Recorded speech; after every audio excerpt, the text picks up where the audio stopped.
Après avoir vécu des expériences de vision qui sont davantage à approfondir avec notre ami Daniel, voici maintenant apparaître le livre de Zacharie. Zacharie, c'est un des 12 petits prophètes qu'on appelait et qui ont vécu 500 ans environ avant Jésus.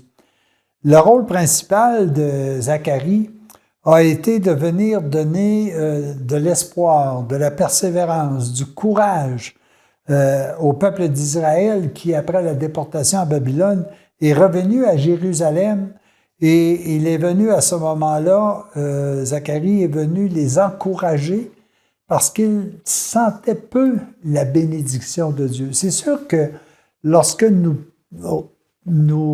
quittons un pays d'exil et que nous revenons, nous avons besoin d'encouragement.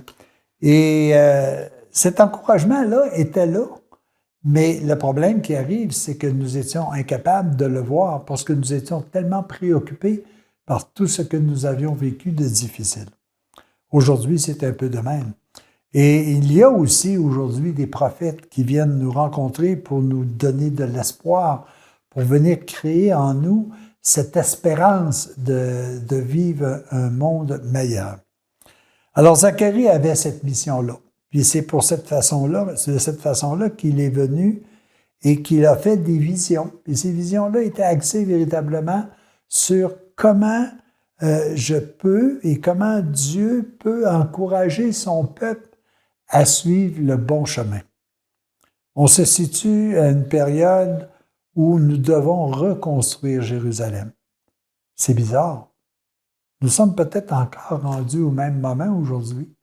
Ne sommes-nous pas en train de reconstruire le royaume de Dieu sur la terre et que nous trouvons bien souvent des difficultés énormes à pouvoir réaliser cette mission-là? Est-ce que nous avons aussi des personnes qui viennent nous voir et qui nous encouragent à persévérer? Alors, Zacharie a fait environ, a reçu 8 visions, entre autres, qui viennent nous donner de l'espoir, viennent nous dire, n'oubliez jamais que Dieu est toujours présent. Une des premières visions qu'il a vécues, c'est ce qu'on appelle, si vous voulez, la vision de l'homme et des chevaux, qui vient nous expliquer tout simplement que il y a sur la terre des êtres qui viennent nous donner de l'information, qui viennent nous donner de l'espoir, qui viennent nous donner de l'enseignement pour que l'on puisse véritablement davantage persévérer dans la mission qui nous est donnée de reconstruire sur terre le royaume de Dieu. Alors, je vais vous lire un petit bout ici de la vision de l'homme et des chevaux. Alors, Zacharie dit, « De nuit je vis un homme monté sur un cheval roux, et il se tenait parmi des arbres qui étaient dans le fond, et après lui, il y avait des chevaux de différentes couleurs, des roux, des blancs. » Dans cette notion-là, le cheval signifiait la puissance qui court à l'intérieur de l'humanité, à l'intérieur de l'univers. Il y a des êtres qui courent pour pouvoir venir expliquer comment Dieu nous soutient sans cesse. Des fois même, dans les Écritures, on mentionne qu'un des symboles du cheval, c'est l'intelligence qui sans cesse, l'intellect qui sans cesse essaie de comprendre tout ce qui est beau, bon et juste que Dieu a fait pour chacun de nous. Puis ça, je pense que c'est important. Ça n'empêche pas qu'il peut y avoir de la difficulté, car nous devons aussi nous réhabituer, nous devons aussi nous corriger, nous devons transformer nos habitudes.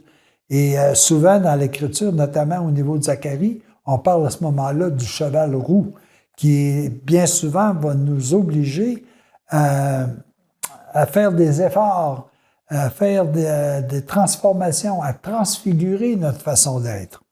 Et ça, je pense que c'est important qu'on soit capable de le voir.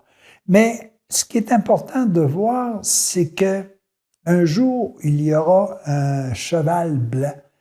Et Zacharie l'annonce en disant, il y aura un Messie qui viendra compléter l'enseignement. Au fur et à mesure de la progression, Zacharie ne pouvait pas donner plus d'informations que le peuple de Juifs pouvait comprendre à ce moment-là.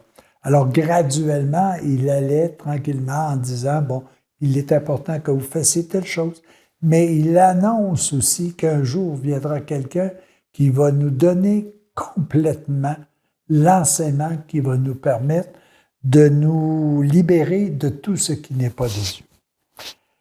Alors, cette parabole-là qui nous est donnée est là pour que nous puissions véritablement dire, Dieu, sans cesse, nous envoie des messagers. On peut les appeler des chevaux, on peut les appeler des peu importe, là. Mais ils sont là pour parcourir l'humanité, pour venir nous donner de l'encouragement, pour nous dire de toujours persévérer. Malgré que nous voyons des difficultés qui sont importantes, il vient nous dire, écoutez, là, ne lâchez pas. Travaillez à vous transformer, à vous transfigurer, à construire ce qui est beau, bon, juste et louable. Si vous mettez dans votre pensée quelque chose de beau, de merveilleux, de paisible, c'est ce qui se réalisera. Et Zacharie nous dit tout simplement, écoutez, constamment, Dieu place sur votre chemin ce qu'on peut appeler des chevaux ou des messagers qui viennent parcourir l'humanité pour l'encourager à persévérer, à se transformer, à faire en sorte on puisse voir davantage ce qui est beau, bon, juste et louable. Alors, c'est la première vision de notre ami qui dit, écoute, j'ai vu un homme et des chevaux qui parcourent l'univers pour pouvoir nous encourager à cheminer sur le droit chemin. Et cet homme blanc, il le prédit 500 ans avant sa venue. Un jour, il y aura quelqu'un. Et cette personne-là est venue. À nous maintenant de pouvoir continuer à suivre et à appliquer son enseignement. Les amis, nous commençons un petit voyage avec notre ami Zacharie, mais je vous invite et je vous incite à tranquillement pouvoir approfondir. Mais ce qui est important dans le livre de Zacharie, ce n'est pas de situer l'événement au temps de Zacharie, mais c'est de dire, est-ce qu'aujourd'hui, Dieu nous envoie des messagers, des courriers? Est-ce qu'il nous envoie, peut-être qu'il nous envoie des courriels aussi pour pouvoir nous expliquer que nous devons persévérer, nous devons lutter, nous devons toujours progresser dans le chemin que Jésus, son Fils, est venu nous expliquer. Alors les amis, je termine sur cette première vision de Zacharie et je vous reviendrai dans l'avenir avec d'autres témoignages qu'il a vécu dans son temps et qui sont tout aussi présents aujourd'hui. À tous et à chacun, à la prochaine.